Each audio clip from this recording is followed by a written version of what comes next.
Every gilded cage is built with walls of comfort. The only question is what you're paying for them.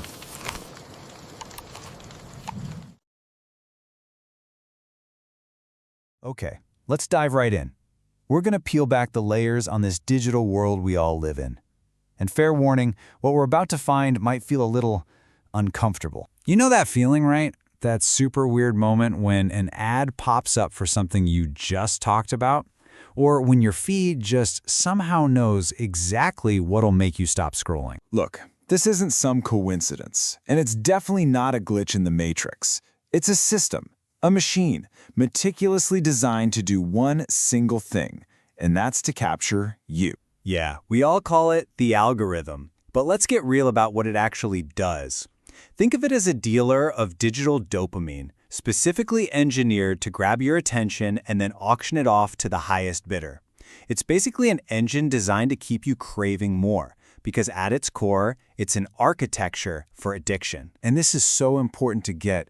Every little piece of your feed, that infinite scroll, the sudden unpredictable rewards, that's not a feature for your convenience. No way. It's a trap.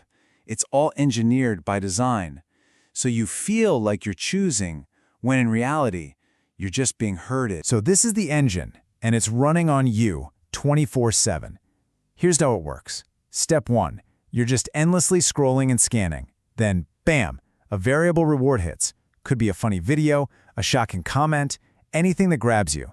And that triggers a little dopamine release in your brain. Now your attention is captured. Your brain wants another hit, just like that one.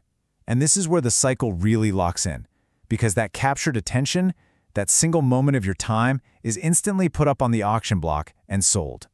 So the big question is, what's the real cost of keeping us all hooked in this loop? Well, the real cost is what you don't see. Because this whole system, it isn't just about showing you things. It's actually designed to hide reality from you. And this constant filtering, it has a massive effect on all of us. I mean, the timeline is meticulously burying anything that's uncomfortable. Real pain, complexity, nuance, actual injustice.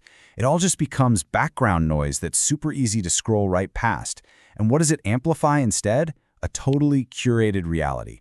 One filled with outrage, perfection, oversimplified ideas, and just nonstop entertainment. And that right there, that is the chilling effect. Because when you see something enough times, through sheer repetition, what was once unacceptable just becomes routine. It becomes accepted, and eventually, totally invisible. There's a name for this. It's called normalization. And it's basically the bystander effect, but on a global digital scale. We're literally conditioned to wait for cues from the online crowd. So if that crowd just keeps scrolling past suffering, well, so do we. And just like that, responsibility diffuses. Action becomes, someone else's problem. And this is where it gets really serious. Convenience becomes the killer of empathy. I mean, think about it. Why would you engage with the difficult, messy truth when that next little dopamine hit is just a flick of your thumb away? The architecture of the whole system pushes us. It encourages us to choose the comfort of distraction over the discomfort of a real connection, to choose the easy convenience of the scroll over the hard demands of compassion. Okay, so if the algorithm is busy burying all this discomfort, what's it selling you instead? It's not just stuff. It's you. This whole game is called identity marketing.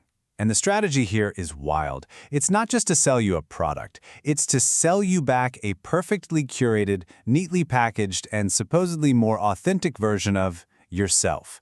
Your anxieties, your dreams, your insecurities, you are now the target market. And this is a huge shift.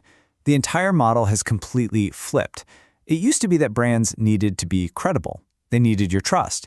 But now, all they need is relatability.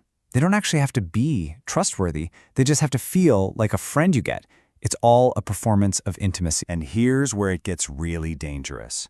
They're not actually connecting with you. They are performing you. Think about that.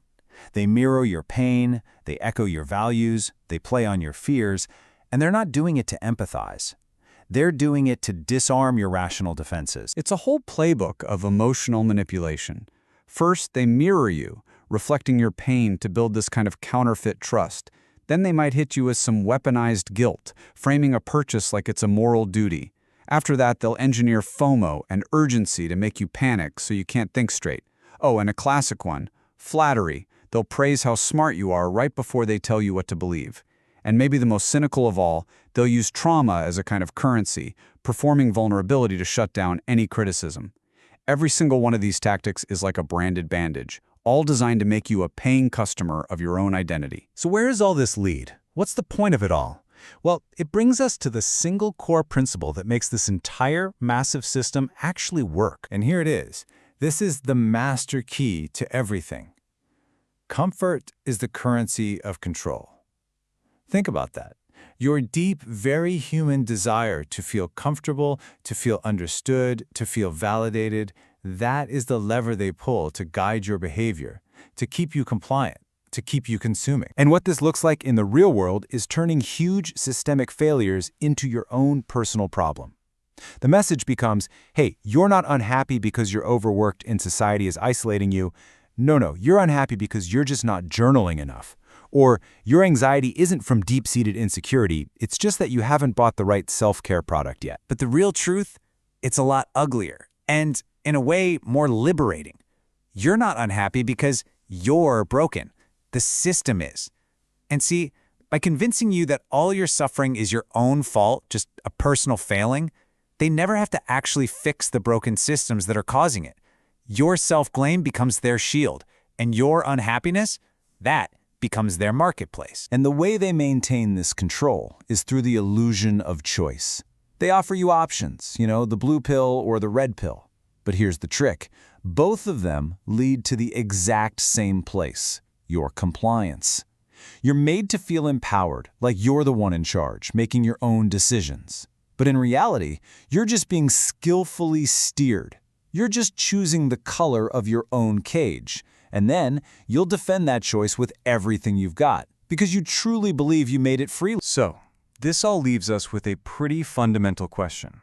If the real you is their target market, if your identity is just a product, and your own comfort is the leash they use to control you, then who are you really when you're not for sale?